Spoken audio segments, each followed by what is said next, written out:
If I'm not back by morning, call the cavalry. Achoo! Achoo! Just be careful with the natives, Al. These yokels are dangerous. Everybody hates a tourist, or it'll be Deliverance all over again. Achoo! Okay. Bless you. Oh, this place is trying to kill me. I'll bet there's mold in here, spores, poison ivy, God knows what. This is so not worth a 15% commission. Yeah, it is. Right then, what have we got here? Okay. So I'm gonna go out at night. It's never gonna be a good fun time. Do I have a gun on me yet? Nope. I am lacking the necessary requirements to have a gun. Which is a gun. Did I just turn those off? Yeah, Jesus. What the hell's wrong with me? Coffee thermos. Beautiful. Is there anything in here? No. Right. Let's go.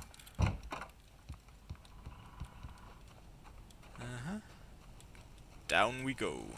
I'll wait here, Al. I'll hold down the fort. I'll be with you in spirit every step of the way, Al. Locking the door now. Sure thing. Right, so I won't go around sprinting everywhere, just in case I find myself with the need to sprint very soon. Let's see if I can get any warnings of what's to come. Barry had never gotten along with Alice, but he knew Alan loved her with an almost frightening intensity. And now something had happened to Alice. And here was Al armed with a gun and saying things people got put in padded cells for. It was as if his friend had experienced a massive psychotic episode and was now totally disconnected from reality. It scared the shit out of Barry. Oh, Barry. Let's go then. Excuse me. Okay, nothing in here. Wait. You got to keep checking. I knew I should have gone to the cops. This wasn't the smartest thing I'd ever done, but I was still angry with Barry for trying to talk me out of it. These people had called me right in the sheriff's station. The cops wouldn't scare them, and they had Alice. They sure did. So let's get ourselves to Lover's Peak. Right, there's where I've got to... Shit, son. Come on, I've got to do it. I can't just run straight ahead. I have to explore things. Exploring things is good. Exploring things is what games is all about. Welcome back to the show, folks. As promised, our very own Dr. Nelson has just parked his rear end in the studio. Doc, what's your Deerfest plan like? My plan? You make it sound a lot more organized than I ever seem to manage.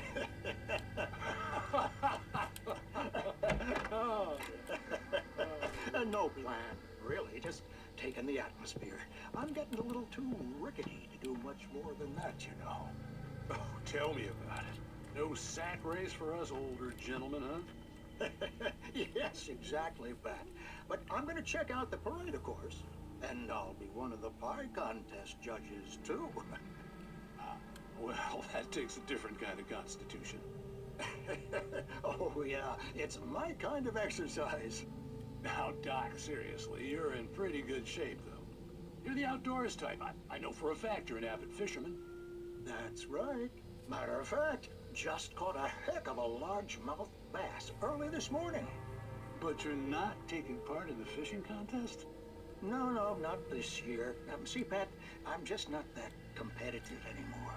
Now I just like to take my time and enjoy the peace of it. It's no fun if I need to worry about what I'm catching, you know? Well, considering your track record, the participants are probably pretty happy you feel that way. Well, Pat, that's kind of you to say. Okay. I think we've found everything we need to find here. Let's carry on. There's a tire swing there. That's always good. Tire swings are nothing but fun. Okay. Nothing but fun. Good. Alright, that's an earthquake.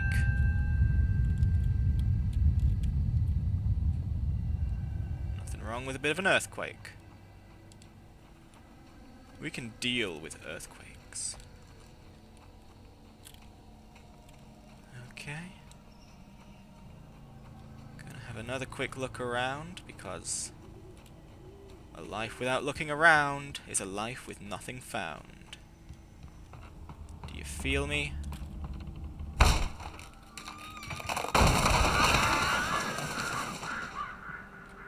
Good, good, good. I think the lights in this place are going to work.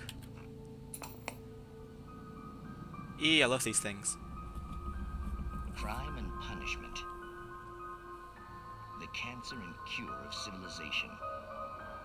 But some crimes are impossible to punish, especially in Night Springs. Tonight's episode, The Man in the Mirror.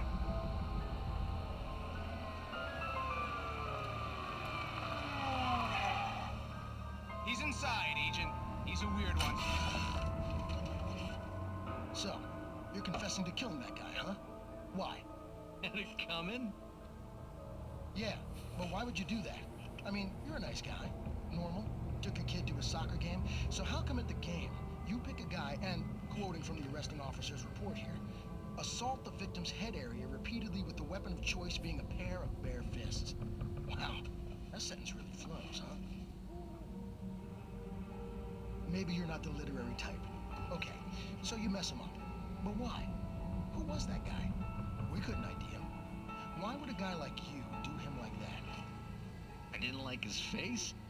Well, you must have hated it, because you really went to town there. I mean, there's no way to tell what he looked like. No ID on him either. That must be difficult. But then we ran the fingerprints. Got a match. Your prints. Identical. Huh, how about that? Your son said you were wearing a white shirt when you took him to the game. But the white shirt is on the dead guy. It's plenty red now. You won't get away with this. Do you really think that's in any way relevant to me? I had plenty of time to talk to my boy before the cops arrived, you know? He won't stop screaming, am I right? You think he's ever gonna be okay? I left my mark. Believe me. You bastard. What? You gonna shoot me? What's the point? I'm going to prison. You got me. I don't understand any of this. And you never will. Don't worry. Maybe you'll see me again, Agent. Maybe in the mirror.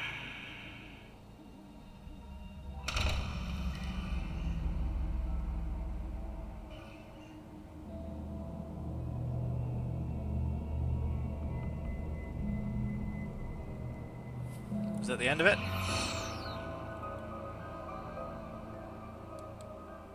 I guess it is.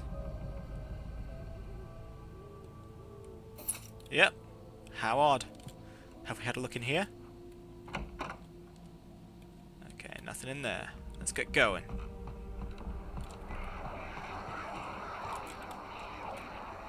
Okay, it's just a pack of very ravenous sounding birds. We can deal with a pack of very ravenous sounding birds, as we have done so before.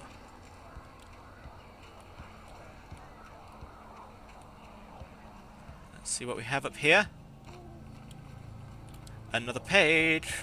Oh, baby, baby. Here we go. Rose and Rusty. Rose knew that Rusty was in love with her, and she liked him too. She liked him a lot. He taught her to dance, and life had certainly taught her the value of a man who was gentle. He treated her well, made her smile, made her feel good. But Rusty wasn't the prince of her dreams, and that tended to underline the unbearable truth. She was no closer to that Hollywood magic than he was. It tells me nothing.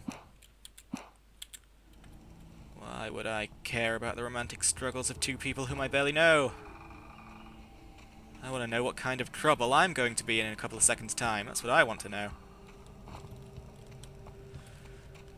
Coffee thermos there? No, that's just, oh, another manuscript page. Beautiful. Rusty dying. Oh dear. The air in the visitor center was heavy with an awful smell, as if some rotten drowned thing had crawled up from its grave. Rusty kept coughing blood. My eyes were drawn to the twisted shape of his broken leg. The attack had been vicious. Max whined in his cage. Rusty's eyes were wild with fear and terror. He gasped. Mr. Wake, it happened just the way it was on that page. I see. It would appear that things are going to get pretty meta soon. Pretty meta indeedio.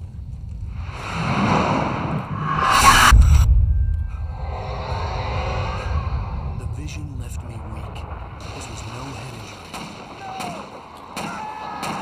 Oh shit, son. Damn. Rusty, hang on! I'm coming!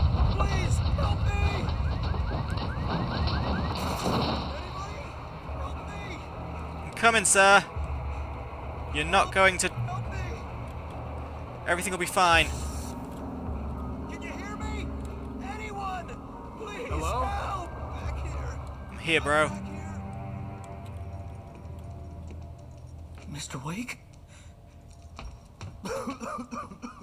Oh, hell. It happened just the way it was on that page. I found. Came true. It knew. So dark. It'll come back for me. You must... The lights. In the office. I have the key. Okay, Rusty. Hang on. I'll be right back. Whatever did this couldn't be far. Rusty had found a page from the manuscript. It would help me understand what had happened. Very good, very good, very good. Well, not very good for Rusty. Things are going very bad, very bad, very bad for Rusty. Good boy. So I have to get the lights on. I do. Getting the lights on is a pretty good idea. I'll get right on The that. only way to make sure that Rusty was safe was to get the power running and the lights back on. Indeed, Mr. Wake, Mr. Wake, Mr. Wake. What do we got here? Rusty attacked by the dark presence. This'll be the thing he found then? The visitor center was sturdy, but the impact turned the front of the building into splinters. Rusty was thrown across the lobby like a rag doll and hit the far wall hard. It didn't hurt until he tried to move and saw his leg bend the wrong way, felt the broken ribs stabbing him on the inside. Rusty howled in pain and fear, suddenly afraid to die alone. Dear. He's not alone. He's got a doglet. A little doglet. Right. I guess the generator is inside that house. Let's go get it generated. La da da da. Alright, there could be some badniks in here. But also, some sweet, sweet literature. Wake reaches for a safe haven of light. At the last instant, I changed direction and threw myself down. The axe splintered the trunk of a tree. I stumbled into the pool of bright light.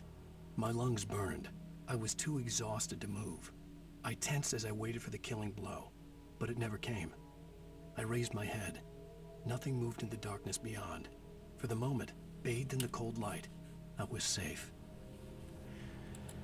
I see. Looks like I'm going to get myself into a sticky situation at some point.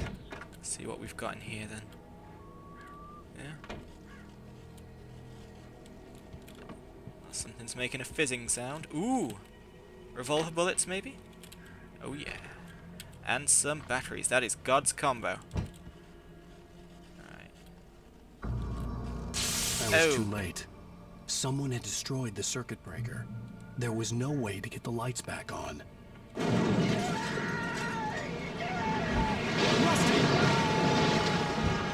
Rusty! I'm coming for you, bro! The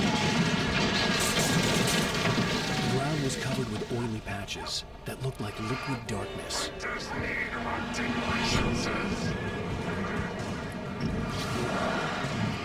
Come on now.